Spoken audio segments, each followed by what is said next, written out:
Assalamualaikum warahmatullahi wabarakatuh. Izin memperkenalkan diri, nama siswa Andi Rashida Akmalia, kelas 1210, nomor absen 5. Nomor induk siswa 188680.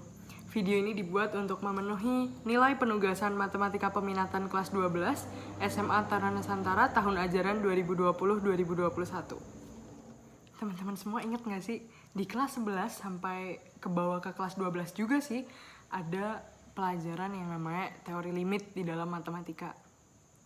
Pasti pada sebel gak sih lihat soal yang kurang lebih kayak gini nih. Nah, pasti kalau udah lihat yang gituan tuh bawaannya bete gitu kan, langsung kayak wah ini nih nggak jelas gitu. Padahal sebenarnya teori limit itu ada loh fungsinya di kehidupan kita sehari-hari. Kalau teman-teman sekalian mau tahu, simak videonya ya.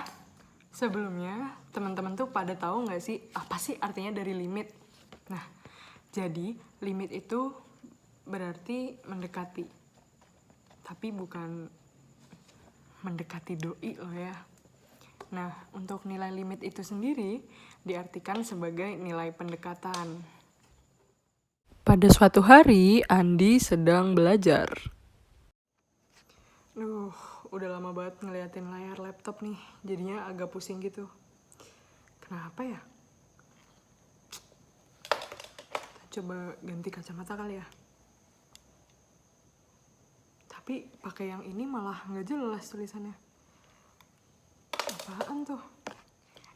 Rashida, tahu nggak sih kenapa kalau misalnya aku nih dari tadi udah ngeliatin layar laptop tuh, terus tuh di kepala jadinya pusing, udah pakai kacamata yang ini, udah pakai yang ini juga nih, tapi tetap pusing gitu. Kenapa ya? Oh, kalau kayak gitu sih aku kayaknya tahu deh, Di, itu mata kamu kenapa.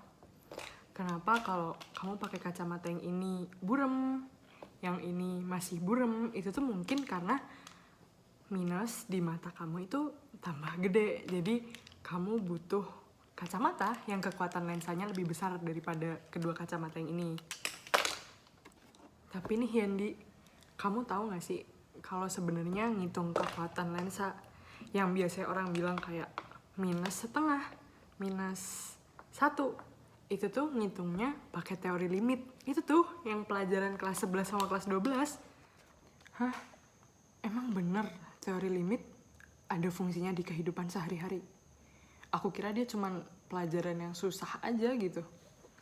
Iya bener, jadi ngitung kekuatan lensa di kacamata yang ini atau di kacamata yang ini, ngitungnya pakai teori limit. Oke, jadi bakal aku jelasin dulu gimana sih sebenarnya penggunaan teori limit untuk menghitung kekuatan lensa pada kacamata. Jadi berikut adalah penerapan teori limit untuk menghitung kekuatan lensa pada kacamata.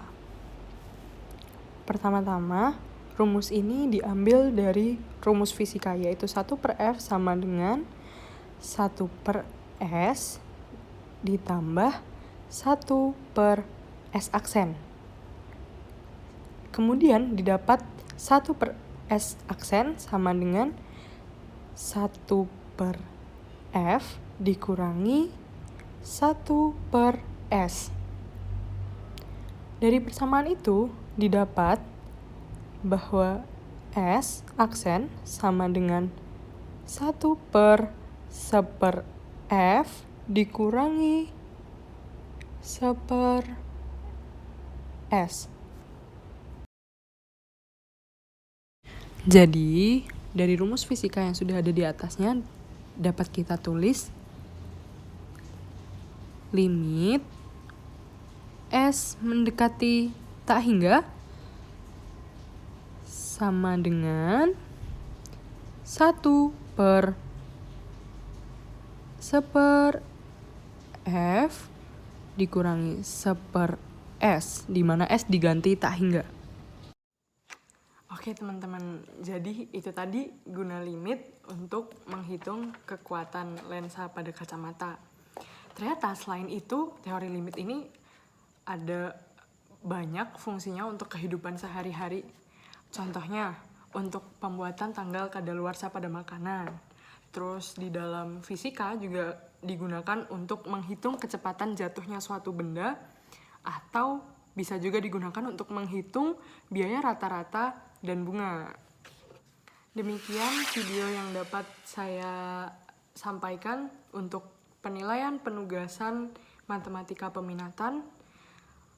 Sebelumnya saya berterima kasih yang sebesar-besarnya kepada Pamong, pengajar mata pelajaran matematika peminatan, Ibu Sri Susiana dan Bapak Rizky Anwari yang telah membimbing saya. Kurang lebihnya minta maaf. Wassalamualaikum warahmatullahi wabarakatuh.